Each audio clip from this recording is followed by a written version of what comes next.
মাৰ্ঘেৰিটাৰ অবৈধ কয়লা খনিত মাৰ্ঘেৰিটা সমজিলা প্ৰশাসনৰ অভিযান।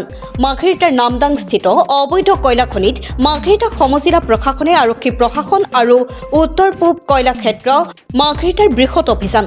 আজি মাৰ্ঘেৰিটা সমজিলা প্ৰশাসন উত্তৰ পূব কয়লা ক্ষেত্ৰ আৰু APDCL মাৰ্ঘেৰিটাই মাৰ্ঘেৰিটাৰ নামদাং স্থিত অবৈধ কয়লা খনিত অভিযান চলায়।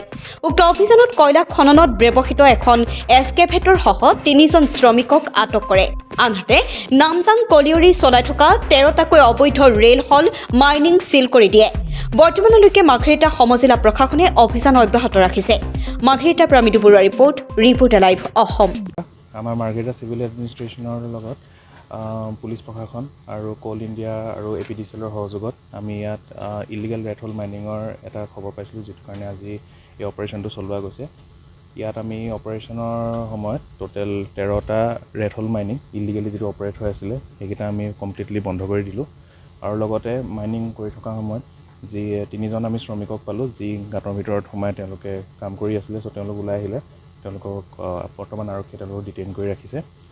আৰু তাৰোপৰি ইয়াত যিখিনি ইলেক্ট্ৰিকেলৰ লাইন যি আছিলে APDCLৰ সহযোগত সেই সকলোখিনি ডেষ্ট্ৰয় কৰা গৈছে।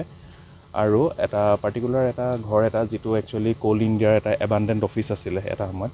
চ' সেইটো একচুৱেলি কনজিউমাৰ এজনে, যিটো আমি কনজিউমাৰ আইডিটো এতিয়ালৈকে গম পোৱা নাই, সেইটো APDCLে আমাক পিছত জনাব পাৰিব। তাত তেওঁ ইলেক্ট্ৰিকেলৰ কানেকশ্যনটো লৈ পিনি ইয়াৰ পৰা পাৱাৰটো টানিছিলে। চ' সেই ঘৰটোৰ ভিতৰত আমি এটা DG ছেট পাইছোঁ কিৰ্লস্কাৰৰ, আৰু তাত যথেষ্টখিনি ইকুইপমেণ্টছ আছে। আমি এতিয়া ঘৰটো বৰ্তমান চিল কৰি দিছোঁ, আৰু বাকী যিখিনি আমি ইকুইপমেণ্টছ পালোঁ, পাম্প পালোঁ, মটৰ্ছ পালোঁ, সেই গোটেইখিনি চিজ কৰি লোৱা হৈছে এতিয়া। হয়, এখন এক্সকেভেটৰ আমি জব্দ কৰিছোঁ। সেইখন এতিয়া বৰ্তমান মাৰ্ঘেৰিটা থানালৈ লৈ যোৱা হ'ব ট্ৰেইলাৰটো। নাই, সেইটোতো এতিয়া আপোনাৰ এটা এনকুৱাৰী চলিব, তাৰপিছত এনকুৱাৰী অন্ততহে গম পোৱা যাব কাৰ সেইটো। বৰ্তমানলৈকে আমি এইটোকো গম পোৱা নাই।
Reporter live Assam.